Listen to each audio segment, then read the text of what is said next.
Well, there you go. So many of you over the years have asked RetroBlasting to review modern Star Wars toys.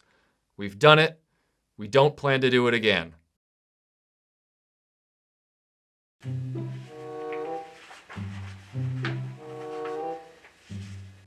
Hey Michael, did you hear about the new Star Wars figures from Hasbro? I'm not reviewing modern Star Wars again. True, these are modern, but they're recreations of the original Kenner figures, so you know what you must do. Search your feelings, you know it to be true.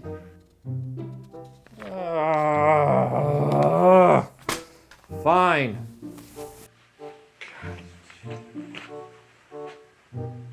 The circle is now complete.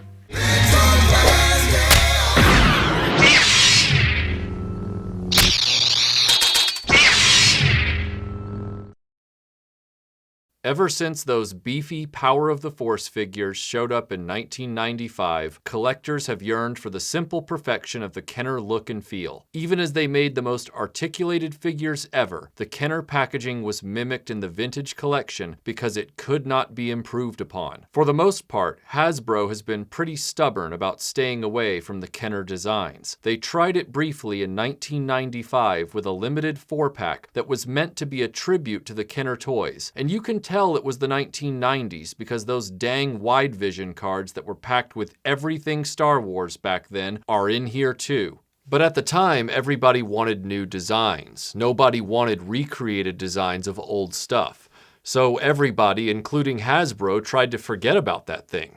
A few years back, they did sort of recreate the vintage Boba Fett as the lost rocket-firing version. But since that figure was never truly a part of the vintage Kenner line, I'm not going to concern myself with it here. And now, here we are again, with the retro collection from Hasbro. Despite the fact that collectors call Kenner toys vintage, Hasbro already called their most modern figures on retro card backs the vintage collection. So their vintage recreations have to be called retro instead. Would have made more sense to call the vintage collection the retro collection all these years, since the only vintage thing about them were the card backs. It reminds me of how Robin was introduced in Batman 3, titled Batman Forever, and Batman 4 was called Batman and Robin. It would have made more sense to call that one Batman Forever and give Batman 3 the title Batman and Robin. But if you're looking for a place where intelligence and common sense are not allowed, go to any corporate meeting room where creative decisions are supposed to be made.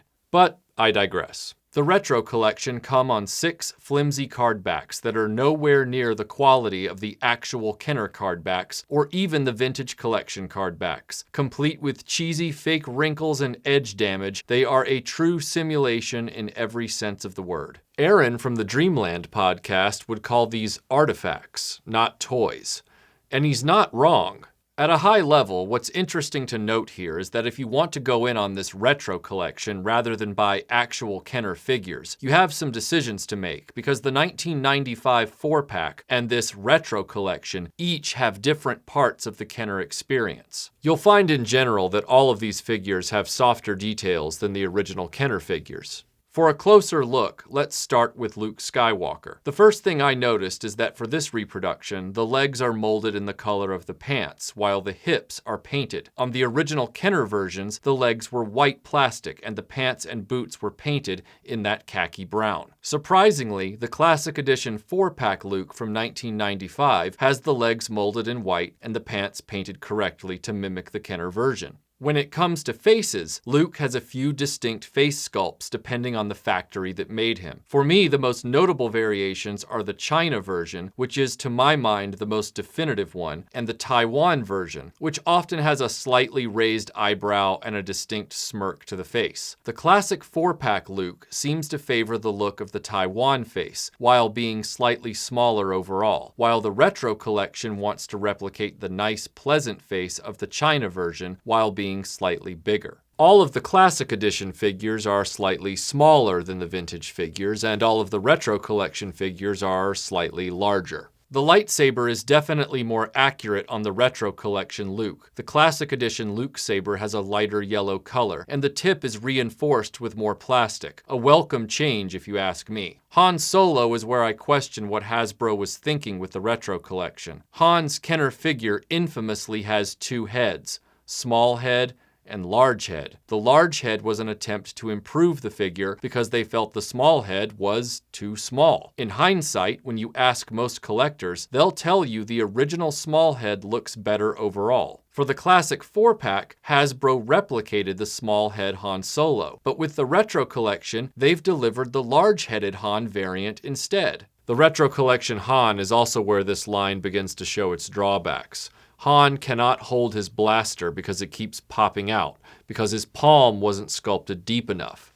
It's really pathetic to see these kinds of design flaws in this line. Chewbacca's Classic Edition is far more matte brown than the shinier finish of the Retro Collection, which is more accurate to Kenner, but both lack something in the eyes and face compared to the vintage original. I guess you can't go wrong with either in the replica department. Same with Darth Vader. Aside from the Classic Edition's thicker lightsaber, it's really 50-50 as to which of these replica figures you prefer, though I'd say the Retro Collection wins this round.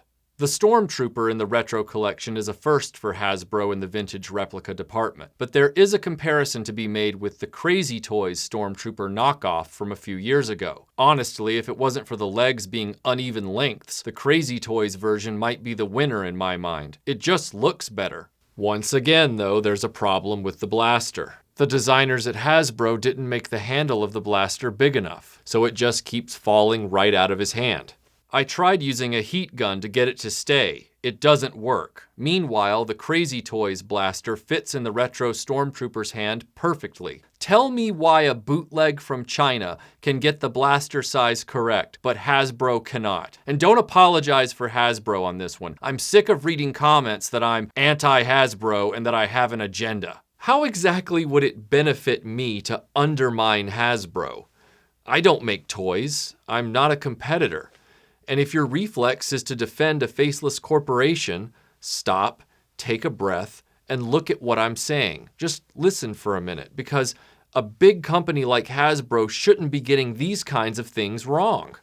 The only way to get it to stay is to put the widest part of the blaster handle in his hand and then don't touch the figure at all. The blaster situation is no better on Grand Moff Tarkin. That's the figure you have to buy an entire board game to acquire. He's not an exact copy of Imperial Commander, as some have suggested, and his face is in an uncanny valley between vintage Kenner and Super 7 reaction figures' faces. It's not bad, but it doesn't wholly capture that Kenner magic either. Saving Leia for last because there's no prior version or knockoff to compare her with, she's really the gem of the Retro Collection, simply because she's never been remade before, and she comes with an official replica of that Kenner Princess blaster that now commands crazy prices on eBay. If the anti-repro people were scared on this one, they shouldn't be. The Hasbro reps were clearly watching out for vintage collector interests on this one, adding barrel muzzle details to their version. Once again though, the handle is too small, and Leia holds it on a wing and a prayer. It's clear to me that these were designed with the idea that most people would never take them off the card backs.